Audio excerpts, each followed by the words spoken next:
You're listening to an Airwave Media Podcast. In 1877, Rodin exhibited his first major sculpture. It was a life-size male figure titled The Age of Bronze. When he showed it at the Paris Salon, critics immediately declared that this sculpture was too realistic, far too lifelike, and they accused him effectively of cheating. They said Rodin must have made the work by casting a live model. Now, Rodin was very upset about this accusation, and he strenuously denied it. He wrote letters and provided photographs of his work and the model, pointing out the differences between the two.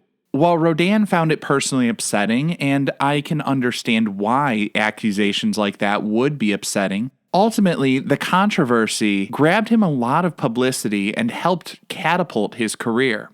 Still, when I think of Rodin and my favorite works of his, it's not so much about how realistically he rendered the proportions and the details of the figure. It's about how he captured the realism of the moment and the emotion. My absolute favorite work of his is the Burghers of Calais. I feel like who art Ed? We'll try to spice it. Who art it? Mr. Wood art Ed me. Good. Either way, it's ambiguous. It works on so many levels. I know. That's off to a great start. Welcome to Who Arted, where we explore visual arts in an audio medium. I'm your host, Kyle Wood. For this week's Fun Fact Friday, I'm going to be talking about Rodin's sculpture of the Burghers of Calais. This is one of many pieces that I absolutely love, but also it is springtime, and I know quite a number of art students might be cramming for that art history AP. I hear ya, I got your back. And so I'm making sure that a lot of my mini episodes are covering works that are on the list all AP art history students are expected to know about. This piece, The Burghers of Calais, is one that I vividly remember learning about in my Art History 101 survey course. We all know Auguste Rodin was a tremendously talented sculptor. Probably his best known work is The Thinker, although also his tribute to Balzac is considered to be one of his greatest pieces by many critics and historians. The Burghers of Calais was always a standout to me, and I think it's because of the story behind it.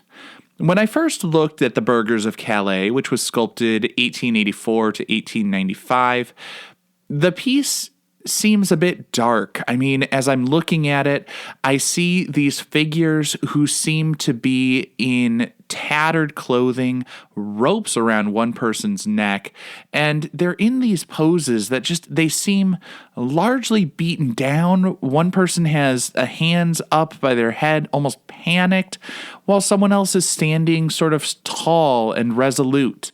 Now, the reason for that range of emotions is he was trying to capture the reality of what people were experiencing in the 100 Years' War.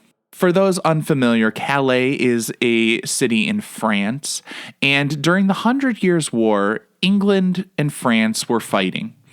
Edward III of England attacked the city of Calais, France, and after a victory in the Battle of Crécy, the year was around 1346. Edward basically had Calais surrounded. Philip VI of France told the people of Calais basically just hold out at all costs. Calais is on the coast, and it would be a prime location for England to set up basically a landing zone for people to come from the island of England over to France.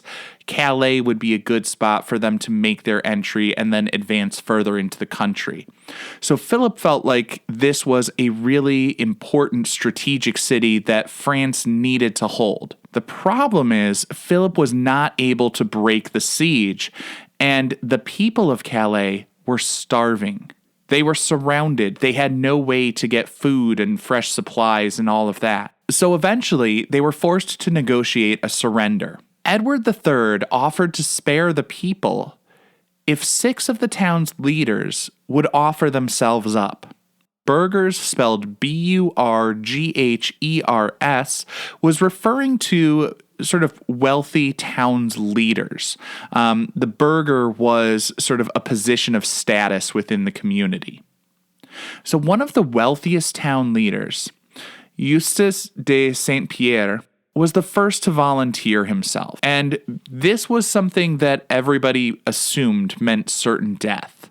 I mean, just to punctuate it, Edward told the people, send them out with ropes around their necks. Not exactly subtle. Well, 5 burghers, as I said, a medieval title, basically leaders in the community, they eventually joined in behind him. So all 6 of them come out, ropes around their necks, keys to the city and castle in hand. But lucky for them, the Queen of England, Queen Philippa of Hainault, she convinced Edward to show mercy. She was pregnant at the time, and she believed that it would be a bad omen to start their family by committing horrific acts, so she convinced him to spare them. They were willing to make the ultimate sacrifice to save their loved ones, their friends, their neighbors. And ultimately it came out okay for them. That act of courage was rewarded. They were shown mercy. Now, I think what makes Rodin's interpretations of the Burghers of Calais so impactful is that he shows the emotional truth of the moment. He shows the range of emotions that those men must have been experiencing as they were stepping up to save their town. He shows one man standing tall. He shows another sort of cowering.